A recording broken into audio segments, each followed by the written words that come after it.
News 24 এর আজকের সর্বশেষ সংবাদে প্রথমেই জানিয়ে দেব সংবাদ শিরোনাম, পরে থাকবে এ নিয়ে বিস্তারিত আলোচনা। তিল ধারণের জায়গা নেই শিমুলিয়া ঘাটে, জানাবো ব্রাহ্মণবাড়িয়ায় তাণ্ডব, এবার সদর থানার পরিদর্শক বদলি। এছাড়া থাকছে তারা খালেদা জিয়ার পায়ের নখের যোগ্য নন মন্তব্য মির্জা ফখরুলের, রয়েছে রেলের ইঞ্জিন কেনায় অনিয়ম। এছাড়া থাকছে স্বপ্নের মেট্রো রেলের সফল পরীক্ষা যাত্রা, রয়েছে দেশে এলো চীনের 5 লাখ টিকা, এবং সবশেষে জানাবো দেশবিরোধী ষড়যন্ত্র তৎপরতা বাড়াতেই খালেদা জিয়াকে বিদেশ নিতে চেয়েছিল বিএনপি, মন্তব্য তথ্যমন্ত্রীর। পুরো খবর পেতে ভিডিওটি শেষ পর্যন্ত দেখুন। সর্বশেষ সংবাদ পেতে চ্যানেলটি সাবস্ক্রাইব করুন। এবার বিস্তারিত। তিল ধারণের জায়গা নেই শিমুলিয়া ঘাটে, ঈদে ঘরমুখ মানুষের ঢলে তিল ধারণের জায়গাটুকু নেই মুন্সিগঞ্জের শিমুলিয়া ঘাটে। সংশ্লিষ্টরা বলছেন, শিমুলিয়া ফেরিঘাটে কখনোই এত মানুষকে একত্রে দেখা যায়নি। বুধবার সব রেকর্ড ছাড়িয়ে গেছে। এদিকে গণপরিবহন বন্ধ ও বিজিবি মোতায়েন করে কয়েকটি চেকপোস্ট বসিয়েও লোকজনকে আটকে রাখা যায়নি। সব বাধা উপেক্ষা করেই বাঁধভাঙা স্রোতের মতো ঘাটে ছুটছে মানুষ।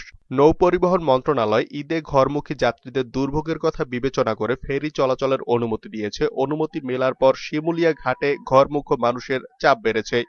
ফেরিঘাটের আশপাশ থেকে জীবনের ঝুঁকি নিয়েই জেলে নৌকা সহ ট্রলারে যাত্রীরা পদ্মা নদী পার হওয়ার চেষ্টা করে অনেক যাত্রী। বিআইডব্লিউটিসির এজিএম মোহাম্মদ শফিকুল ইসলাম গণমাধ্যমকে জানান, ঈদের মাত্র একদিন বাকি, তাই চাপ প্রবলভাবে বেড়েছে। অবস্থা এমন যে স্বাস্থ্যবিধি তো দূরের কথা, নিয়মকানুন কিছুই মানতে চাচ্ছে না কেউ। এই রুটে সচল 15টি ফেরি চলাচল করছে এখন। জেলা প্রশাসক মোহাম্মদ মনিরুজ্জামান তালুকদার জানিয়েছেন, ঢল থামানো যাচ্ছে না, তাই সংক্রমণ ঝুঁকি এড়াতে সাধ্যমতো চেষ্টা চলছে। ব্রাহ্মণবাড়িয়ায় তাণ্ডব, এবার সদর থানার পরিদর্শক বদলি। ব্রাহ্মণবাড়িয়া হেফাজত তাণ্ডবের পর সদর থানার পরিদর্শক ইশতিয়াক আহমেদকে বদলি করা হয়েছে। গতকাল মঙ্গলবার দিবাগত রাতে পুলিশ সুপার কার্যালয়ের এক আদেশে তাকে জেলার নাসিরনগর থানার চাতলপাড় ফাঁড়ির ইনচার্জ হিসেবে বদলি করা হয়। এর আগে ওই থানার ভারপ্রাপ্ত কর্মকর্তা মোহাম্মদ আব্দুর রহিমকেও বদলি করা হয়। একই আদেশে চাতলপাড় ফাঁড়ির ইনচার্জ রঞ্জন কুমারকে সদর মডেল থানার পরিদর্শক হিসেবে বদলি করা হয়েছে। ব্রাহ্মণবাড়িয়ার অতিরিক্ত পুলিশ সুপার মোহাম্মদ রইস উদ্দিন জানান, রাতে এক আদেশে পরিদর্শক ইশতিয়াক আহমেদকে চাতলপাড় ফাঁড়ির ইনচার্জ হিসেবে বদলি করা হয়। তারা খালেদা জিয়ার পায়ের নখের যোগ্য নন মন্তব্য মির্জা ফখরুলের। বিএনপি চেয়ারপারসন খালেদা জিয়ার সমালোচনাকারীদের সংযত হয়ে কথা বলার পরামর্শ দিয়েছেন দলটির মহাসচিব মির্জা ফখরুল ইসলাম আলমগীর। তিনি বলেছেন, যারা খালেদা জিয়ার স্বাস্থ্য নিয়ে সমালোচনা করেন তারা বেগম জিয়ার পায়ের নখের যোগ্য নন।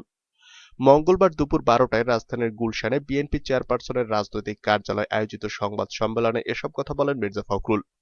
তিনি বলেন, রোগীর ব্যক্তিগত গোপনীয়তা রক্ষার জন্য বেগম জিয়ার অসুস্থতা নিয়ে শুরু থেকেই সংযতভাবে কথা বলা হয়েছে।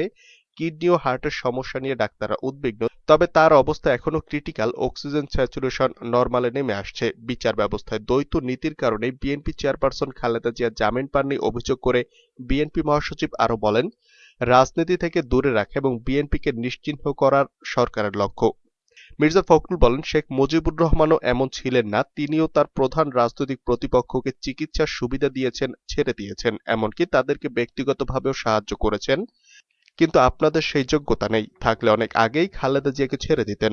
খালেদা জিয়াকে বিদেশে যেতে অনুমতি না দেওয়ার প্রসঙ্গ টেনে মির্জা ফখরুল বলেন, সরকার বলছেন সাজাপ্রাপ্ত আসামিকে বিদেশে যাওয়ার অনুমতির এমন নজির নেই, কিন্তু 1979 সালে আমাদের প্রথম স্বাধীনতার পতাকা উত্তোলনকারী আসম আব্দুর রব জেলে ছিলেন। তখন জিয়াউর রহমান প্রেসিডেন্ট ছিলেন। পরে তাকে মুক্তি দিয়ে চিকিৎসার জন্য জার্মানিতে পাঠিয়ে দেওয়া হয়েছিল। চিকিৎসার পর তিনি সুস্থ হয়ে দেশে এসেছিলেন। তিনি আরো বলেন, 2008 সালে সাবেক স্বাস্থ্যমন্ত্রী মোহাম্মদ নাসিমকেও তত্ত্বাবধায়ক সরকার সাজা মাফ করে দিয়ে বিদেশে চিকিৎসার জন্য পাঠায়। এমন আরো অনেকে আছে, আমি নাম বলবো না, অত্যন্ত উচ্চপদস্থ প্রভাবশালী সরকারের কর্মকর্তাই বলবো।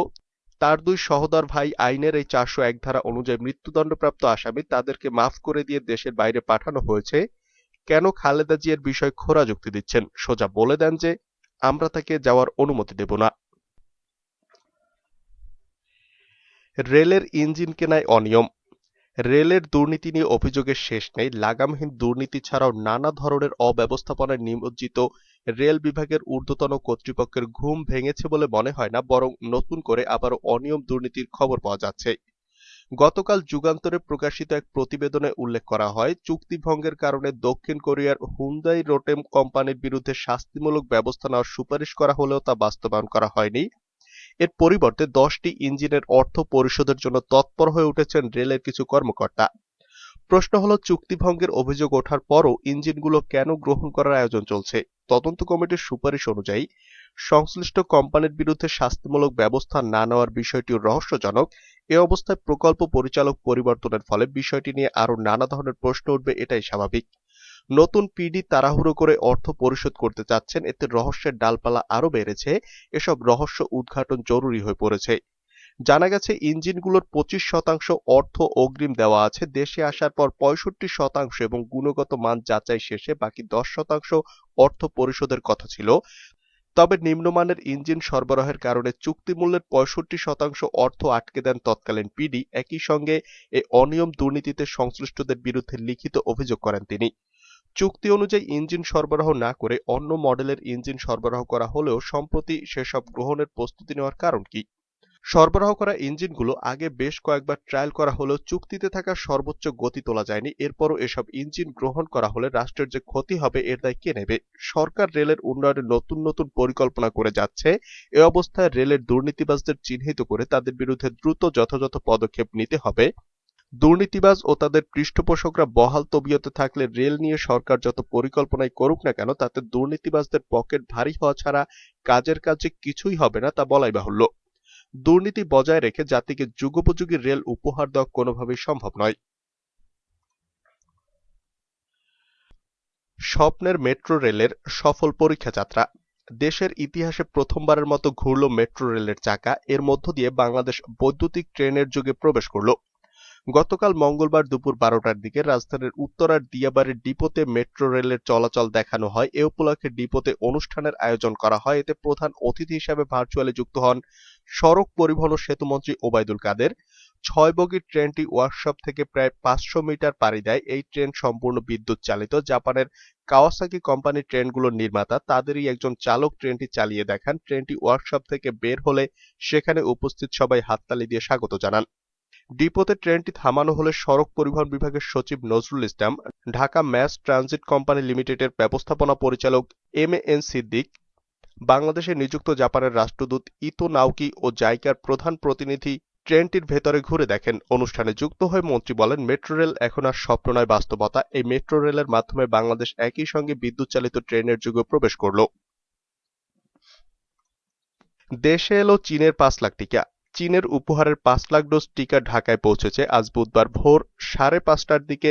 সিনোফার্মের দেওয়া টিকা ও এডি সিরিঞ্জ বহনকারী বিমান বাহিনীর বিশেষ ফ্লাইট C-130J কুর্মিটোলায় বাংলাদেশ বিমান বাহিনীর ঘাঁটিতে অবতরণ করে। চীনা দূতাবাসের উপরাষ্ট্রদূত হুয়ালং ইয়ান প্রথম আলোকে চীনের টিকা এসে পৌঁছানোর বিষয়টি জানিয়েছেন। দেশবিরোধী ষড়যন্ত্র তৎপরতা বাড়াতেই খালেদা জিয়াকে বিদেশ নিতে চেয়েছিল পরিবার, মন্তব্য তথ্যমন্ত্রীর। তথ্য সম্প্রচার মন্ত্রী হাসান মাহমুদ বলেছেন, দেশবিরোধী ষড়যন্ত্র তৎপরতা বাড়াতেই খালেদা জিয়াকে বিদেশ নিতে চেয়েছিল বিএনপি। রাজধানীর বঙ্গবন্ধু এভিনিউয়ে করোনায় ক্ষতিগ্রস্তদের মধ্যে প্রধানমন্ত্রীর পক্ষ থেকে আওয়ামী মৎস্যজীবী লীগের ঈদ উপহার বিতরণ অনুষ্ঠানে মঙ্গলবার দুপুরে প্রধান অতিথির বক্তৃতায় তথ্যমন্ত্রী এসব কথা বলেন। আওয়ামী লীগের যুগ্ম সাধারণ সম্পাদক হাসান মাহমুদ বলেন, খালেদা জিয়াকে তারা বিদেশ নিয়ে যেতে চান, এর আইনি কোনো সুযোগ নেই এবং তাদের বিদেশ নেওয়ার উদ্দেশ্য ভিন্ন। খালেদা জিয়াকে চিকিৎসা দেওয়া নয়, বিদেশ যাওয়ার উদ্দেশ্য হচ্ছে রাজনীতি এবং বিদেশ থেকে সামাজিক যোগাযোগ মাধ্যম সহ নানাভাবে এখন যে ষড়যন্ত্র ও দেশবিরোধী কর্মকাণ্ড করা হয়, সেগুলোকে আরো তৎপর করা। খালেদা জিয়ার ঠিক জন্মদিন কোনটা সেটা জনগণ জানতে চায় উল্লেখ করে তথ্যমন্ত্রী বলেন, সামাজিক যোগাযোগ মাধ্যমে আমিও দেখেছি করোনা টেস্টের রিপোর্টে খালেদা জিয়ার জন্ম তারিখ 8 মে 1946 সাল। এই গোমর যখন ফাঁস হয়ে গেছে, আজকে নাকি ফখরুল সাহেব সংবাদ সম্মেলন ডেকেছেন, নিশ্চয়ই বলেছেন এটি সঠিক নয়। আপনাদের পাসপোর্টে একটা জন্ম তারিখ, স্কুল সার্টিফিকেটে আরেকটা, প্রধানমন্ত্রী হওয়ার পরে অন্য আরেকটা, আবার করোনা রিপোর্টে আরেকটা জন্ম তারিখ। আপনাদের ঠিকটা কোনটা সেটা জনগণ জানতে চায় উল্লেখ করে হাসান মাহমুদ বিএনপির উদ্দেশ্যে বলেন, এই ধরনের ভাওতাবাজির রাজনীতি মিথ্যার রাজনীতি, জনগণকে ধোঁকা দেওয়ার রাজনীতি পরিহার করুন। টেলিভিশনে উকি দিয়ে দিয়ে সরকারের সমালোচনা করলেই রাজনৈতিক দল হওয়া যায় না। হাসান মাহমুদ বলেন, আমরা প্রতিহিংসার রাজনীতি করি না। বিএনপি এবং খালেদা জিয়া এই প্রতিহিংসার রাজনীতি করে। সেজন্যই তারা 15 আগস্ট মিথ্যা জন্মদিন পালন করে 21 আগস্ট গ্রেনেড হামলা হয়েছিল 1996 সালে। ৫৫ নির্বাচন করে বঙ্গবন্ধুর খুনিকে বিরোধী দলীয় নেতা বানানো হয়েছিল। বঙ্গবন্ধুর হত্যাকাণ্ডের বিচার তারা বন্ধ করেছিল।